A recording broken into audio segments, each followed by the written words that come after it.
एक आम इंसान से पीर सैयद सज्जाद हुसैन शाह तक का सफ़र कैसे तय किया आपने? अहमदु व नसल्ली अला रसूलिहिल करीम।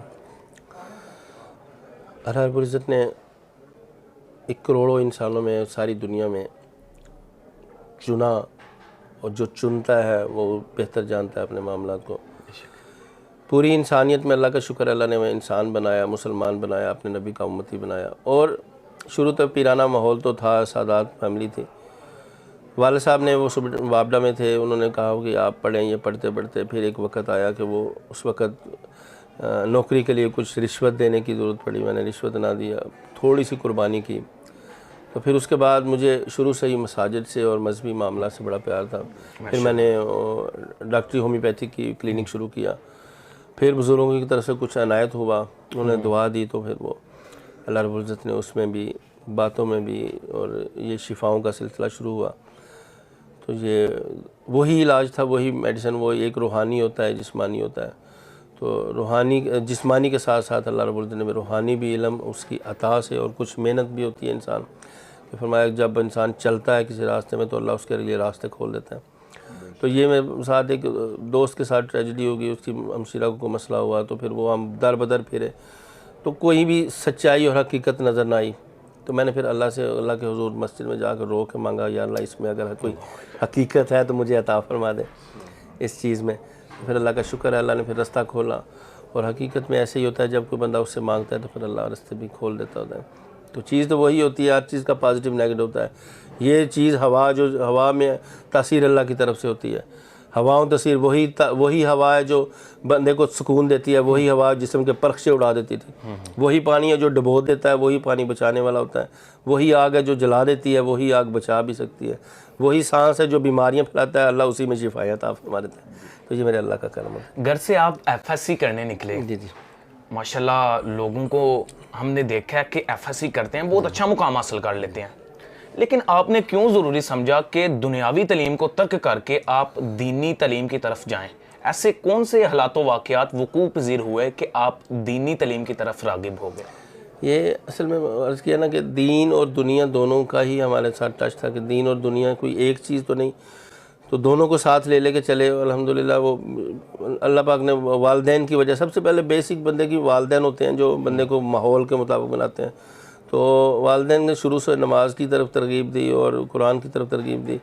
फिर उसके बाद ये तालीम, वाले साहब की भी ख्वाहिश थी, अल्हम्दुलिल्लाह तालीम भी उसे डॉक्टरी होम्योपैथिक में की और इंजीनियरिंग में की। तो उसके बाद अल्लाह जब काम लेना चाहता है ना किसी से, तो वो अपने रुख बदल देता है बंदे के। तो फिर अल्लाह ने ऐसा एक ज़िंदगी में चेंजिंग आई कि उसकी वजह से अल्लाह ने ये काम लेना। मैंने क्लिनिक शुरू किया, क्लिनिक से फिर वो आगे शिफाओं का मामला शुरू हुआ, और अल्लाह रब्बुल इज़्ज़त ने उसी को इजाफ़ा, दिन ब दिन इजाफ़ा होता गया। मैं अपनी नौकरी पेश करता गया, अल्लाह ने नौकरी कबूल फरमाता गया। और फरमाता ना कोई एक कदम चले तो मैं 10 कदम उसकी तरफ, अल्लाह की रहमत होती है। तो बस अल्लाह इस्तेमाल करता गया। छोटा सा कमरा था, एक क्लिनिक था, अल्लाह ने वहाँ से काम लिया, और जगह हुई, वहाँ से काम लिया, अब और जगह हुई, और अल्हम्दुलिल्लाह इस दीन में और मैं कोशिश करता गया। अगला सवाल करने से पहले मैं कुरान हकीम की आयत पढ़ना ज़रूरी समझूंगा। अल्लाह ताला ने कुरान हकीम के अंदर इरशाद फरमाया, अला इन्ना औलिया अल्लाहि ला खौफुन अलैहिम वला हुम यहज़नून। अगला सवाल भी हमारा इसी के रेलिवेंट है, इसी के रिलेटेड है। वलायत अल्लाह ताला की तरफ से अता करदा होती है, इसके बारे में आप क्या कहना चाहते हैं?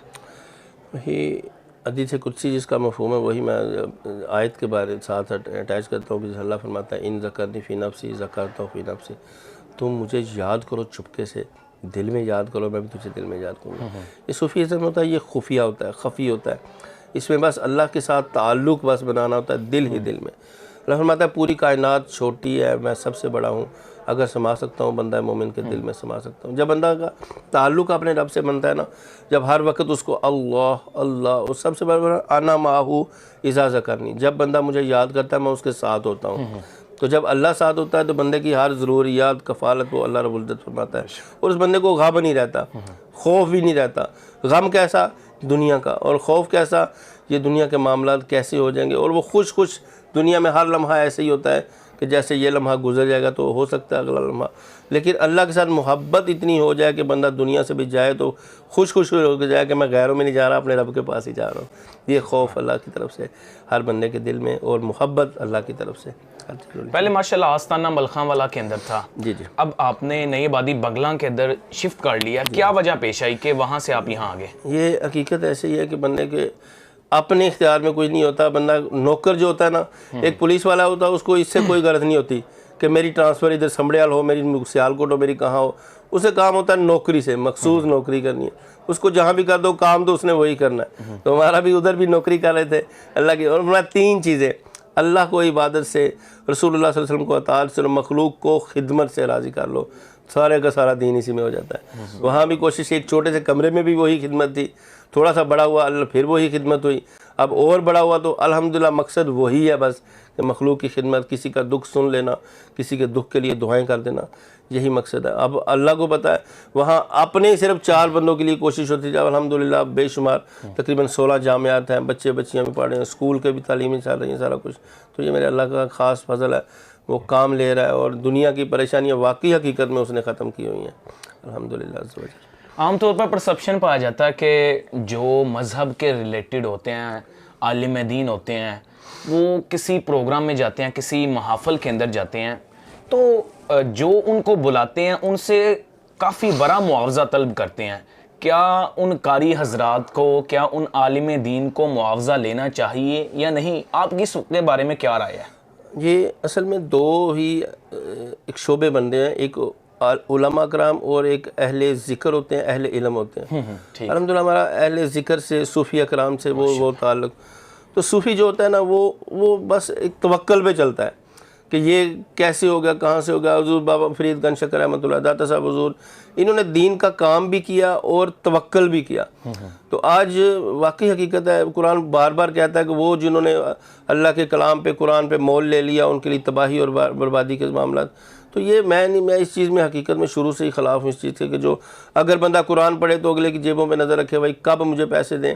या यहाँ तक बुज़ुर्ग तो हमारे सूफ़ी फरमाते हैं किसी से उसके लिए अपनी तिलावत जो की है, नात की, उसके लिए वो सुभान अल्लाह लेनी, अपनी दाद लेनी, ये भी जो है ना वो गलत समझा जाता है कि इसके बदले में सूद दें, हमें ये चीज़ नहीं।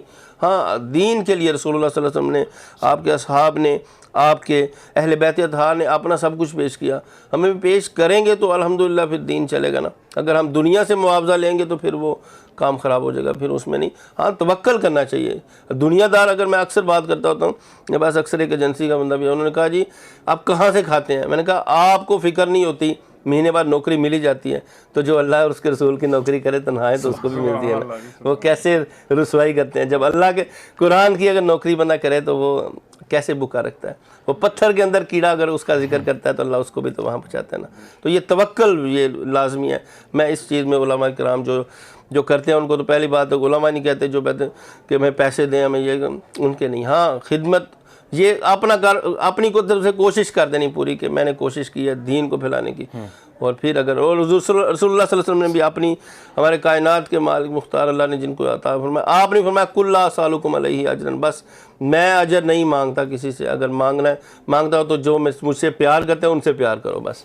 तो ये है, ये दुनियावी मामला उलमा का ये हकीकत है, ये अच्छी बात नहीं है। अगला सवाल हमारा जो है वो ज़रा इससे डिफरेंट है। आमतौर पर देखा जाता है, पंजाबी में भी कहते हैं कि मुल्ला दी दौर मसीद तक जी, लेकिन जो इस्लाम के रिलेटेड होते हैं, सियासत के बारे में तो वो तसव्वुर भी नहीं कर सकते। आपने कब सियासत में कदम रखा, क्यों रखा? और मुल्क के अंदर और भी काफ़ी ज़्यादा जमातें थी, सियासी जमातें थी, आपने टीएलपी का इंतखाब क्यों किया? असल में हम जिस सियासत की बात करते हैं ना, वो सियासत ये नहीं है। एक हर चीज़ का पॉजिटिव नेगेटिव मैं अक्सर अर्ज़ करता हूँ। गन होती है ना, वो अगर हो तो पुलिस वाले के हाथ में हो, वो हमारी हिफाजत के लिए। गन वही किसी चोर के हाथ में, वो हमारी दहशत का ज़रिया बनती है। सियासत बुरी चीज़ नहीं है, इसको इस्तेमाल करने वाले बुरे हो गए। सियासत को इस्तेमाल करना, सियासत हम उस सियासत की बात करते हैं जो उमर फारूक रज़ी अल्लाह अन्हु ने सियासत की। सियासत हम उसकी बात करते हैं जो अबू बकर सिद्दीक रज़ी अल्लाह। उमर फारूक को जो स्टेज में खड़ा करके कह दे कि हम नहीं मानते, हमें बताएं ये कपड़ा कहाँ से आया। वो मौला कायनात ने ज़ीरा पहनी, एक बंदे ने कहा ये आपने ज़ीरा, ये मेरी है ज़ीरा। आपने फरमाया अच्छा काजी के पास चलते हैं। काजी ने कहा जी ये अपने आप को पेश करने वाला, कोई भी कानून से बालाता नहीं, और कानून वो है जो अल्लाह उसके रसूल सल्लल्लाहु अलैहि वसल्लम ने हमारे लिए दिया है। उस सियासत की बात करते हैं। नाज़रीन इकराम, आपने गुफ्तगू समाअत फरमाई। आप सोच रहे होंगे कि हमारे साथ मौजूद हैं अंकल साजिद साहब, इनका इंटरव्यू क्यों नहीं कर रहे? तो मैं ये वाज़िया कर दूं, आज जो इंटरव्यू हो रहा है अल्लाह के फजल और करम के बाद इन्हीं की वजह से हो रहा है इंटरव्यू। और मैं इंतहाई शुक्रगुजार हूँ अंकल साजिद साहब का कि इन्होंने हमें इस लायक समझा कि हम भी इंटरव्यू कर सकते हैं जी। अगला हमारा सेगमेंट है जी बुझो तो जीतो। हमारे साथ मौजूद हैं पीर सैयद सजाद हुसैन शाह साहब। इनसे शुरू करते हैं। इसका तरीकाकार ये है जी, आपसे एक सवाल किया जाएगा, आपको 3 ऑप्शन दिए जाएंगे, आपने किसी एक ऑप्शन को सिलेक्ट करना है। अगर आप इसका जवाब नहीं देना चाहते तो आप स्किप भी कर सकते हैं। पहला सवाल जो आपसे हम करने जा रहे हैं, इनमें से आपके पसंदीदा आलिम दीन कौन से हैं? नंबर 1 इमरान आसी साहब, नंबर 2 कारी शुएब रज़ा कादरी साहब और नंबर 3 अब्दुल हमीद चिश्ती साहब। इन तीनों में से आपके फेवरेट कौन है? असल आलिम दीन मेरे नज़दीक सिर्फ वो जो इखलास के साथ दीन का काम कर रहा है ना, उसको मैं पसंद करता हूँ। जो ये वाकई जो तय करके, अब मुझे नहीं पता ये तय करते होंगे कि नहीं, अगर जो दीन के लिए निकले हुए हैं तो मुझे सारे ही पसंद है जीवन। सारे तो पसंद है, लेकिन किसी एक को चूज करना पड़ेगा। अगर इखलास का मामला अल्लाह ने अपने और बंदे के दरमियान रखा हुआ है। हम कोई नहीं किसी को कह सकते कि ये बंदा कैसा है। अब अगर किसी के साथ मामला हुआ, अगर किसी ने कोई तय किया या ऐसे किया मुझे ये करके, तो फिर नहीं। अगर दीन को दीन समझ के जो लोगों की मतलब हदायत के लिए अगर चले हैं तो मुझे वो बिल्कुल पसंद है। इनमें से किसी एक को चूज करें ना, आप किसी एक को चूज कर लें। इमरान आसी साहब, कारी शुएब साहब, अब्दुल हमीद चिश्ती साहब। इमरान आसी साहब माशाल्लाह लोगों के दिलों में बड़ी मोहब्बतें डाल रहे हैं। शुएब रज़ा साहब आजकल उनके हमारे जामिया के हैं, मुझे पता है अभी तक वो माशाल्लाह इखलास वाले हैं। तो अल्लाह करे हमारे उलमा को अल्लाह इखलास से नियत अता फरमाए। तो पीर साहब ने इमरान आसी साहब को चूज किया जी। पहले सवाल का जवाब है इमरान आसी साहब। इनमें से आप किन को फॉलो करते हैं, किन को अपना मशले राह समझते हैं नबी अलैहिस्सलातु वस्सलाम की ज़ात के बाद? नंबर 1 हाफिज़ साबर अली साहब रहमतुल्लाह अलैह, नंबर 2 अल्लामा खादम हुसैन रज़वी रहमतुल्लाह अलैह और नंबर 3 पीर नसीरुद्दीन नसीर रहमतुल्लाह अलैह। अल्लाहु अकबर, ये तो सारे ही सारे हमारे सर का ताज हैं जी। यहाँ साबर साहब ने फील्ड होती है ना, साबर साहब ने माशाल्लाह कुरान की फील्ड अरूज तक गए। खादम हुसैन रज़वी साहब उन्होंने हुजूर की मोहब्बत में अरूज तक गए, और गोला शरीफ वाले पीर उन्होंने तसव्वुफ में अरूज तक गए। तो ये सब अपनी अपनी फील्ड है। मैं सबको सलूट करता हूँ जी, सबको सलाम अर्ज़ करता हूँ जी। सबको जी मेरी तरफ से और मेरे पूरे प्लेटफॉर्म की तरफ से जितने भी मैंने अहबाब बोले हैं ना, इन सबको सलूट है जी। जी बेशक। अगला सवाल जी, पसंदीदा पॉलिटिशियन आपने बताना है। नंबर 1 पे इमरान खान, नंबर 2 पे नवाज शरीफ और नंबर 3 पे हाफिज़ साद रज़वी साहब। आपके पसंदीदा पॉलिटिशियन कौन है इनमें से? मैंने ऐसा किया ना जी, ये असल में तो खिदमत की बात होती है। तो खिदमत जिसने भी सियासत में जो करेगा वो छुपती नहीं रहती, क्योंकि जो भी किसी की खिदमत करता है अल्लाह उसको उजागर करता है। तो जो काम करेगा, हम अपना मिजाज ज़माने से जुदा रखते हैं। हम तो महबूब खुदा रखते हैं, जो उनका नहीं वो हमारा नहीं। सबसे पहले हम यही मेरिट रखते हैं जो रसूलुल्लाह सल्लल्लाहु अलैहि वसल्लम जो दीन के साथ मुखलस हो हमें। और ये नहीं ज़रूरी होता कि कोई बुरे काम, इमरान खान साहब ने बड़े बड़े अच्छे काम किए दीन के लिए, रसूलुल्लाह सल्लल्लाहु अलैहि वसल्लम के लिए ऊपर भी गए। हम उनकी उस बात को ज़रूर अप्रिशिएट करेंगे। आगे भी जो वाशी साहब ने अगर उन्होंने दीन के बारे में कोई कहा गया, क्योंकि हम ये मेरिट रखते हैं सिर्फ मजहबी मामला था ना और ख़िदमत का मामला, इसमें जो भी दीन के मामला में अच्छाई करेगा तो उसकी उस बात को सिर्फ अच्छा समझेंगे। जो नहीं चलेगा तो जो इसी तरह साद रिजवी साहब इनके हुजूर अमीरुल मुजाहिदीन, उन्होंने भी अल्हम्दुलिल्लाह जो दीन की बात की उसमें हम उनके साथ होते हैं। तो जो अच्छी बात हो वो समझ के, तो हर एक को अल्लाह ने एक समझ अकल दी होती है, तो वो जो अच्छा काम करे उसके साथ ज़रूर उसको बात को मानना चाहिए। और मुखालफत, हर एक के पास मुखालफत नहीं होनी चाहिए, जो अच्छी बात करे उसको। अच्छा, नेक्स्ट क्वेश्चन जो हमारा थोड़ा सा मुख्तलिफ है। माशाल्लाह आप जिस फील्ड में बहुत अच्छे हैं, एक तखमीना करना, अंदाज़ा लगाना है। माशाल्लाह आप अपनी फील्ड में बहुत अच्छे हैं। अगर आप इस फील्ड में ना होते तो आप क्या बनना पसंद करते? नंबर 1 एक्टर, नंबर 2 मॉडल और नंबर 3 सियासतदान। असल में मेरी जो फील्ड शुरू, तो आपने शुरू से पहले एफएससी कहा ना, एफएससी वाला कहा। मैं इंजीनियरिंग अपने वाले साहब की पोस्ट सुपरिटेंडेंट होता वापडा में, और साथ में क्लिनिक भी था, डॉक्टरी थी, इसी फील्ड में मैं चल रहा था। तो अपने वाले साहब की सीट पे होता, उनकी ख्वाहिश थी कि मैं डीए एसोसिएट इंजीनियर किया तो चलो वापडा में होता। तो ये था। बाकी अगर आज इस ओहदे पे ना होते, माशाल्लाह बहुत अच्छा अपना काम कर रहे हैं, अपनी जिम्मेदारियों को सर अंजाम दे रहे हैं, अगर ना होते तो आपने इनको वापडा के अंदर देखा। नेक्स्ट हमारा लास्ट क्वेश्चन है, जो वो ये है कि आपने अंदाज़ा करना है कौन अगले वज़ीर आज़म हो सकते हैं। नंबर 1 पे इमरान खान साहब, नंबर 2 पे शहबाज शरीफ साहब और नंबर 3 पे हाफिज़ साद रज़वी साहब। आपने अंदाज़ा सिर्फ करना कौन हो सकते हैं। असल में ये पाकिस्तान की सियासत ऐसी है ना, इसमें बंदा कुछ कह ही नहीं सकता। एक लम्हे में एक फ़ज़ा ही आती है, और फ़ज़ा जब आती है तो लहर ही आती है, तो एकदम कोई ना कोई। लेकिन जैसे अभी लोग चल रहे हैं इमरान खान साहब के साथ, दुनिया जो बज़ाहिर तो नज़र आता होता है, लेकिन बज़ाहिर पे भी धोखा बंदा नहीं खा सकता। ये रियासतें और ये कानून, ये हुकूमतें, मेरे अल्लाह के इन्नल कुव्वत लिल्लाहि जमीआ, सारी की सारी कुव्वतें, अब उसको पता है कि वो अचानक रातों रात कहाँ से, नवाज शरीफ साहब थे बाहर से जब आए थे, वज़ीर आज़म थे, यहाँ उतरे तो मुजरम हो गए एकदम। तो ये रातों को दिन में, दिन को रात को जो बादशाह से मुजरम कर दे, मुजरम से बादशाह, इसमें पाकिस्तानी सियासत पे अभी कुछ नहीं कहा जा सकता थे कौन होता है। लेकिन बज़ाहिर नज़र आता होता है कि लोग अवाम किसके साथ हैं। वैसे इमरान खान जी, उनके अवाम बिल्कुल नज़र आ रही है, सबको ही आ रही है, लेकिन ये कुछ नहीं कहा जा सकता कि एक लम्हे में कहाँ से कहाँ बाजी पड़ गई। चंद सालों के अंदर TLP को किस मुकाम पे देखते हैं आप?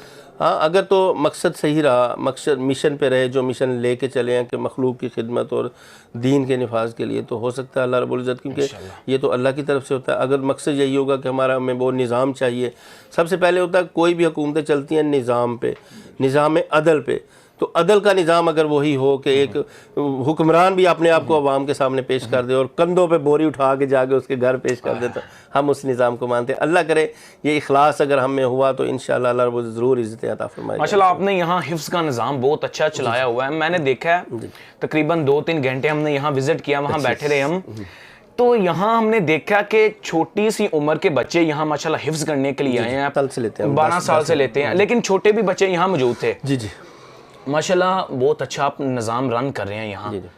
अगर किसी बच्चे ने यहाँ एडमिशन लेना है हिफ्ज़ के लिए तो किस तरह ले सकते हैं, उसका क्या प्रोसेस है? जी, एडमिशन के लिए सिर्फ आना ही है, वालिद की उसका अपना इंट्रोडक्शन होता है, और बिल्कुल बग़ैर फ़ीस के, बग़ैर किसी खर्चे के अल्हम्दुलिल्लाह 3 टाइम खाना चलता है। और ये तो अभी एक है, अल्हम्दुलिल्लाह 16 जामियात अभी और इलाकों में, सियालकोट में, समड़ियाल में और सिरावाली के इलाकों में अल्हम्दुलिल्लाह बिल्कुल बेलोस और बग़ैर किसी फ़ीस के अल्हम्दुलिल्लाह ये दुनिया की तालीम। अभी हमारी बच्चियों को हमने मैट्रिक का इम्तिहान भी दिलवाया हमारे गाँव मलखावाला में, तो अल्हम्दुलिल्लाह सारी बच्चियां हमारे जामिया की वो मैट्रिक भी उन्होंने पास किया है, और जनाब FA भी अल्हम्दुलिल्लाह। अच्छा, लड़कियों के लिए सेपरेट इंतजाम है? बच्चियों के लिए वो हमारे गाँव मलखावाला में, जहाँ हमारा आस्थाना था ना, वो सारा हमने जामिया के लिए बच्चियों के लिए दिया हुआ है। वहाँ बच्चियाँ बिल्कुल रिहायशी हैं, 100 के करीब बच्चियाँ रिहायशी हैं, और उनका खाना पीना बिल्कुल फ्री है, उनका रहना सोना उनका मुकम्मल इंतज़ाम और बाकायदा जो माहौल उनका चारदीवारी का। और अल्हम्दुलिल्लाह टीचरें में वो प्रोफेसर रखी हैं हमने उनके लिए, वो भी तनख्वाहें हम खुद देते हैं, लेकिन किसी बच्ची से कोई तकाजा नहीं इस चीज़ का होता है। अभी वो MSc केमिस्ट्री में है टीचर, एक BA B.Ed है, 2 टीचरें जो है ना वो बच्चियों को पढ़ा रही हैं स्कूल का भी, और अल्हम्दुलिल्लाह बड़ा अच्छा रिज़ल्ट। और तो ये दोनों तालीमें अगर साथ चलेंगी तो फिर कामयाबी होती है। और यही चीज़ जो है ना वो दुनिया की, अगर दीन की तालीम को पढ़ रहा है वो दुनिया की तालीम को बुरा समझता है, दुनिया वाले दीन की तालीम को, ये कम्बिनेशन होगा हमारा, तो फिर ये दोनों तालीमें अच्छे तरीके से चल सकेंगी इंशाल्लाह। अगर आप में से भी कोई हिफ्ज़ करना चाहता है तो यहाँ आस्थाना में मौजूद है, यहाँ क्लास माशाल्लाह होती है। अगर कोई हमारा भाई अपनी किसी बहन को, अपनी किसी बेटी को हिफ्ज़ करवाना चाहता है, तर्जुमा तफसीर करवाना चाहता है, तो ऊपर नंबर चल रहा है, उस नंबर पे आप रब्ता कर सकते हैं। आपसे किसी किस्म की कोई उजरत नहीं ली जाएगी, आपको इंशाल्लाह अल्लाह ताला की रज़ा के लिए पढ़ाया जाएगा। लास्ट में सिर्फ आप हमारी यंग जनरेशन को क्या पैगाम देना चाहते हैं? मैं इतना मर मिटता हूँ ना, हैरान हो जाता हूँ कि अल्लाह ने क्या, वल्लाहु अखरजकुम मिन बुतूनि उम्महातिकुम, कायनात में हर आने वाला एक ही ज़रिए से, एक ही रास्ते से दुनिया में आता है।